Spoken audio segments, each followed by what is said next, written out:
We're talking to Pastor KWalker from the Abundant Life Christian Center in North Nashville, and he's talking about ex-offenders in Tennessee and some of the programs called Second Chance programs that are designed to help these individuals translate or transform from incarceration to freedom in a real sense. Let's pick up where we left off, Pastor Walker, by having you to identify those individuals who have made parole or have served their term, and now they are out, and they're out of the system, and where do they go from here? Yeah, I mean, they're still, it seems like I say, you get punished, you know, from the beginning.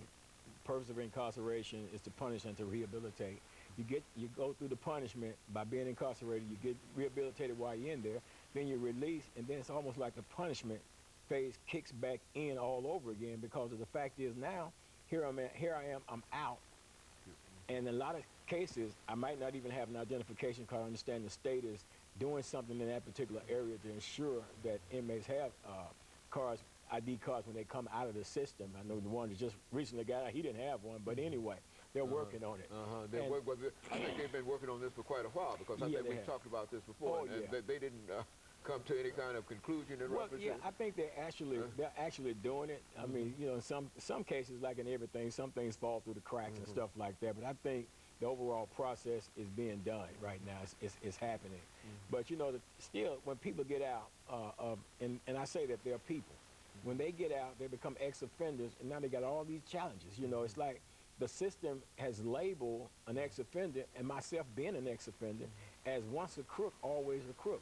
And the reason why I say that is because no matter what you have accomplished while you're incarcerated, you know, and no matter how many classes you've gone through, how many different certificates and different skill sets and things you may have, when you get out here in the job market, then people is holding up signs, help not wanted, in your regard, because the fact is you're an ex-offender and you've committed a crime. It doesn't matter if you've been punished for it. It doesn't matter you have been rehabilitated. It doesn't matter that your whole thought processes has changed and you're not that individual anymore. The fact is you're an ex-offender. You committed a crime. So for the rest of your life, you're going to be punished for what you did. A man commits a crime at 18 years old, goes in the prison system, maybe serves 10 years on a sentence, gets out at the age of, 28, but for the rest of his natural life, he's going to be branded as an ex-offender. That's going to follow him for the rest of his life, no matter 10 years pass, 15 years, 20 years pass, he's still considered as an ex-offender. So what they're saying is you're still considered as somebody that's unworthy. But the parole board says that you are worthy enough to be released back into society. So therefore, we're paroling you. But now you're out here, you're an ex-offender, you're trying to struggle to get a job. I mean, the economy, the way that it is, I mean, people that are not ex-offenders are struggling to get a job. So you can imagine the magnitude of the challenge that an ex-offender is having in trying to find a job. But now you understand, Dr. Haley, these people got families. They may have had them going in, may have gotten out, and may have a family now. And their family deserves to be protected. Their family deserves to eat, to have life insurance, health insurance, and all the other types of things that's afforded to every other citizen in America. But at the same time, you're telling the individual that since you're an ex-offender, you don't have a right to that. You don't have a right to gainful employment. You don't have a right to have benefits for your children, benefits for your spouse, to feed your family and stuff like that. You don't have a right to even protect your family because you committed a crime so many years ago, and it's just so unfair to people. So what is the person supposed to do? And then they want to always hold up this recidivism rate or this reincarceration rate, and then they want to hold that up not truthfully, because if the truth be told, over 52 or 53% of the people that reoffend or are reincarcerated for technical parole violation. And what I mean by that is they failed to report to their parole officer. They didn't find a job. They moved without letting their parole officer know. They went out of the county without letting a parole officer know. Those things like that, which are technical violations, but at the same time, the obstacle, of course, is put before the individual coming out, and it's not enough done in the state legislative arena to make that different. You know, because I'm not understanding why I got to pay taxes, but I can't be treated as a citizen. You know, one of the things that you've indicated is that there's a general prejudice against employers Oh, yeah. against individuals who have been incarcerated. Right.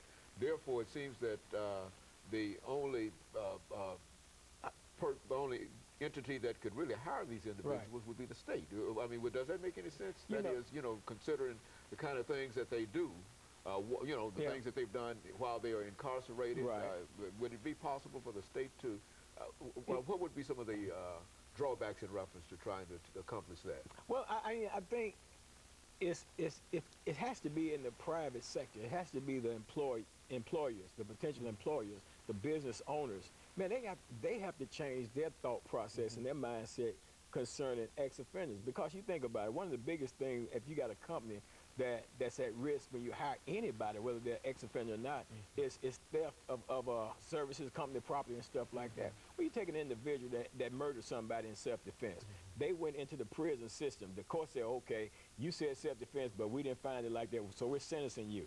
Okay, you go in, you never had a criminal record or anything like that, but you killed somebody. You go in, you do your time, you rehabilitate, you come back out of the system, and then you're trying to get a job. But the system, the companies are not going to hire you in that position because they're looking at you as somebody that committed the crime of murder, but their main concern is whether or not somebody's going to steal from them. I mean, this guy didn't go to prison for stealing. He went to prison for murder. Okay. So why are you afraid to hire this individual that has been punished, that has been rehabilitated, that wants to come back out, pay his debts to society, become a taxpaying citizen?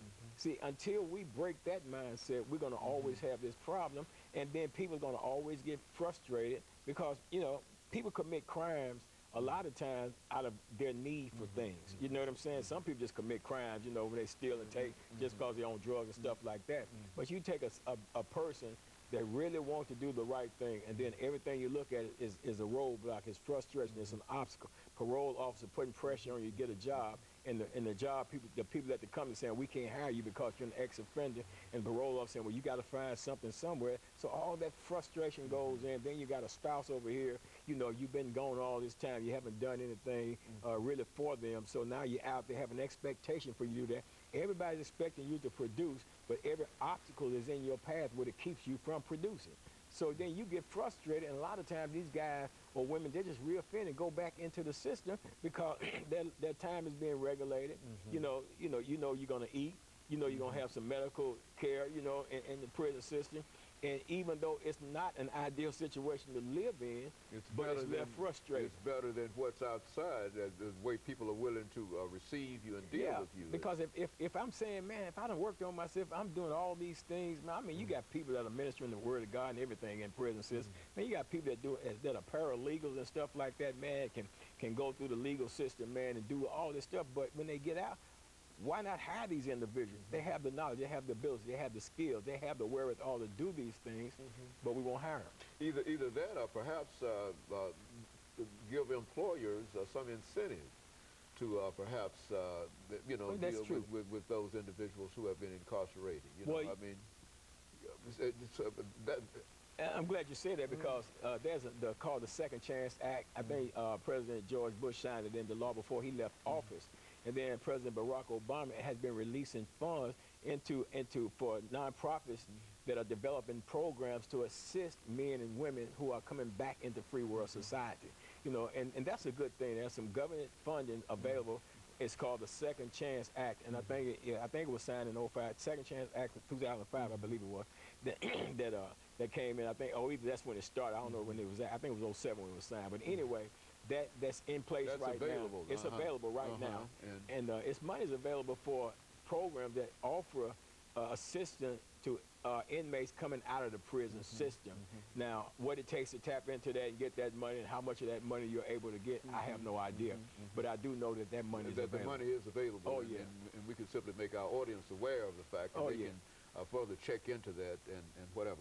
And so, of course, Reverend Walker, we're coming to the end of this show for today, but again, I believe that this has been a worthy undertaking because you've dealt with some problems and some challenges in the real sense that are faced by a large number of people. You see, because when these individuals go into the system, when they get out, they've got a lot of folks that are dependent on them while they're in there. And so it's a real problem. And I think it's a problem that many of us have overlooked and not been as sympathetic toward it.